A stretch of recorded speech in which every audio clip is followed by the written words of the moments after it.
Chapter 10. Moor House. The next morning, I woke late. I walked along the road for many miles. It started to rain. Soon my clothes were wet. I saw no one. I walked on the moor all day. In the evening, I was very tired again. I must sleep soon, I thought. Where shall I sleep? Then I saw a light. I walked slowly towards it. The rain was falling heavily. But I saw a house near the road. I walked up to the house. I knocked on the door. I waited, but nobody opened the door. I stood outside the house. I was very cold and very tired. I could not move. I am going to die here, I said. Then I heard a young man's voice. The man was standing behind me. No, you will not die at Moor House, the man said. Then he unlocked the door of the house. He took me into the house. He took me into a warm sitting room. Please sit down, he said. Two pretty young women came into the room. Give this poor woman some food, Diana, the young man said. Give her some dry clothes, Mary. Then he spoke to me again. My name is St. John Rivers, he said. These are my sisters, Diana and Mary. What is your name, young woman? My name is Jane Elliot, I said. I closed my eyes. Jane is very tired, Diana said. She must go to bed now. I stayed in bed at Moor House for 3 days.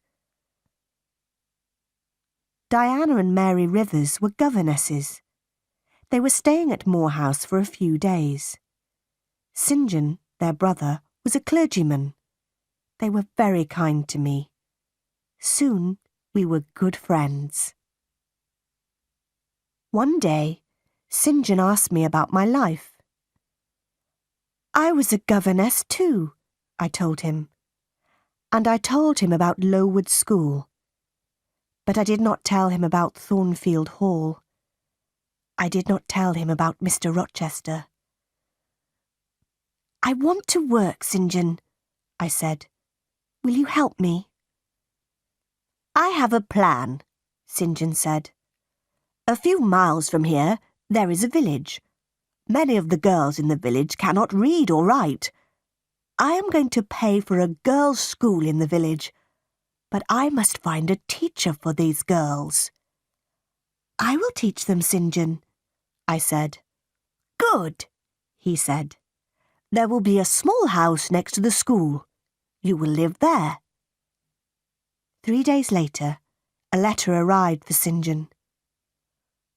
Diana, Mary, our Uncle John is dead, he told his sisters. But we will not have any of his money. He gave the letter to his sisters. They read it. Uncle John was our mother's brother, Diana told me. He was very rich, but he has given all his money to another niece. We do not know her. Soon I went to live in the village. I lived in the house next to the school. Every day I taught the girls. My pupils worked hard. But I was not happy. Every day I thought about Edward Rochester. Does he think about me? I asked myself. 4 months passed. One day, St. John Rivers came to my house. He was holding a letter. He was worried. What is wrong? I asked. I want to ask you 3 questions, Jane, he replied. Is your name Jane Elliot? Do you have another name? Do you know Jane Eyre? I looked at him for a moment. I did not speak. I have some news for Jane Eyre, St. John said. Jane Eyre was a pupil at Lowood School, and she was a teacher there. Then she was a governess at Thornfield Hall, the home of Mr. Edward Rochester. How do you know this? I asked. What do you know about Mr. Rochester?